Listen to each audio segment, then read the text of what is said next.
héritage de Johnny Hallyday. Cette décision de Sébastien Farran qui a tout fait basculer. Sa position est délicate.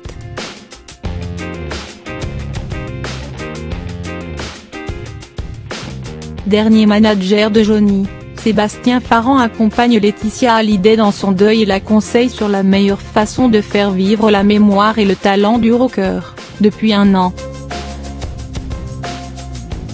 Après avoir contribué à la finalisation et à la sortie de l'ultime album de l'icône Hallyday, Mon pays, c'est l'amour, écoulé à plus d'1 million d'exemplaires à ce jour, le quadragénaire a récemment évoqué d'autres projets plus surprenants.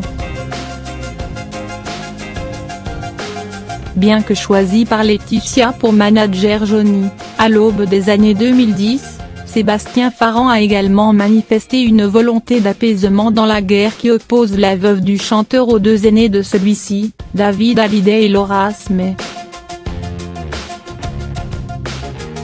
Après une audience très mouvementée, le 27 novembre dernier, le palais de justice de Paris doit rendre son verdict sur le gel des royalties de Johnny, demandé par David et Laura, ce 18 décembre. D'autres audiences sont prévues début 2009 concernant la validité du testament californien du rocker. L'enjeu reste toujours le même, déterminer qui peut prétendre à la succession de Johnny, rédigé au seul profit de Laetitia.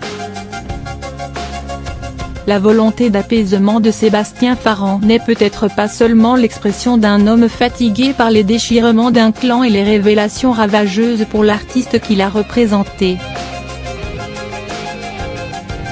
Dans son livre La balade de Johnny et Laetitia, Fayard, Benjamin Lecoge révèle en effet le rôle qu'a joué Sébastien Farran dans la guerre qui fait rage actuellement. Confesseur du couple Hallyday pendant près de 15 ans, le journaliste de Paris Match relate en effet comment la veuve de Johnny a pu devenir incontournable dans les affaires du rocker. Sébastien Farran l'a convaincu de l'utilité de monter une société commune avec Laetitia, notamment pour la production des prochains concerts.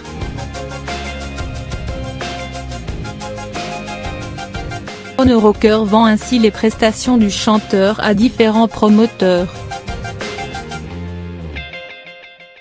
Cela reste en famille.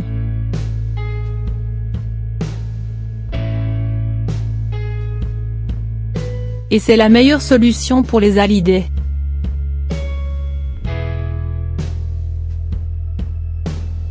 Car, oui, les concerts sont de vraies sources de revenus. Johnny peut exiger une avance de plusieurs millions d'euros avant chaque tournée, qui sera remboursée par les ventes des billets et le merchandising. Le prix moyen du Rester Vivant Tour s'affiche à 80 €. Avec une centaine de dates prévues dans des salles de 6000 places en moyenne, cela permet de voir venir et... Sauf peut-être l'essentiel, la volonté de David Hallyday et de Laura Asmey d'être reconnus comme les enfants et de fait, selon la loi française, les héritiers de leur père et